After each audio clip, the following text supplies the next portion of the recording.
The way you start your drawing session can set the tone for everything else. If you want to master hatching and cross-hatching, it's not just about drawing more, it's about drawing smarter.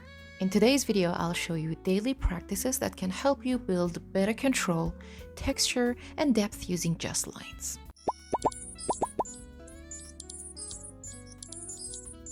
Warm-up strokes are simple, repetitive line exercises that artists use to loosen up their hands, improve line control, and prepare their minds for focused drawing. So let's take a closer look at these practices. Number 1.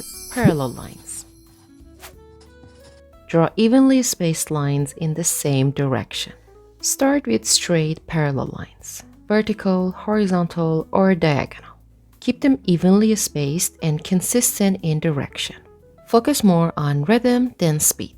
This helps you later when you need clean hatching in backgrounds or shadows. Focus on even spacing, consistent angle, and smooth pressure.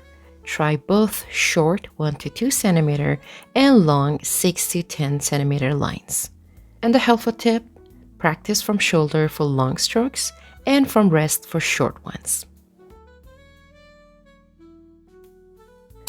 Number 2. Curved and contour lines. Next, practice curves. Arcs, spirals, ellipses, ovals. These are key when you're hatching around forms like faces or folds.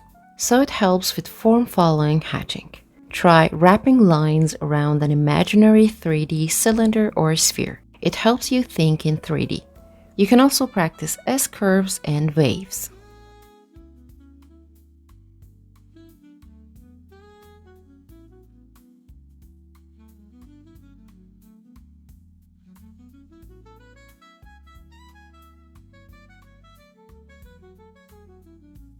Number 3. Line weight control.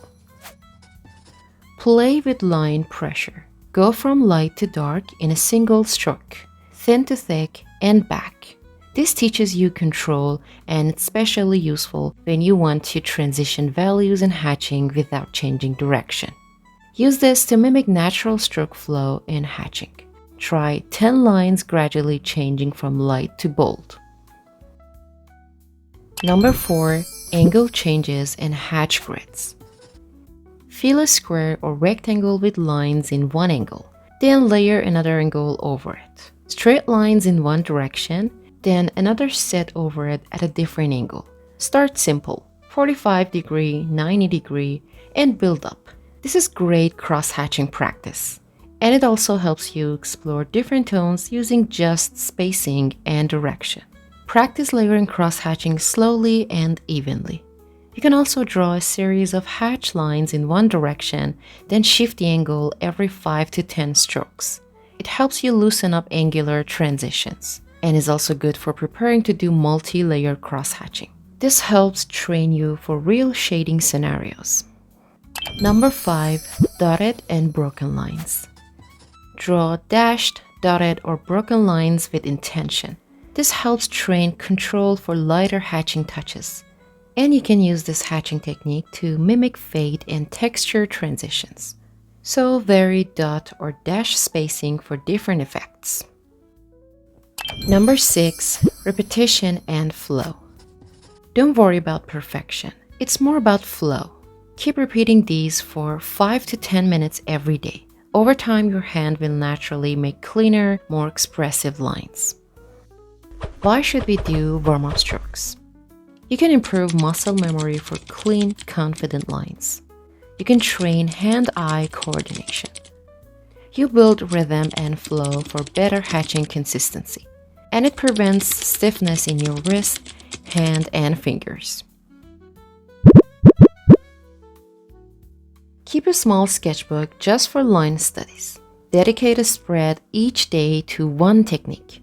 Over time, you'll see your lines become cleaner, more intentional, and expressive. And how long should we do these warm-up practices? 5 to 10 minutes at the start of each drawing session is enough. Don't worry about perfection, focus on flow and feel. And finally, here's a daily warm-up tip. Choose 2 to 3 of these exercises per day and rotate them throughout the week to keep things fresh. Thanks for watching and see you soon in the next video.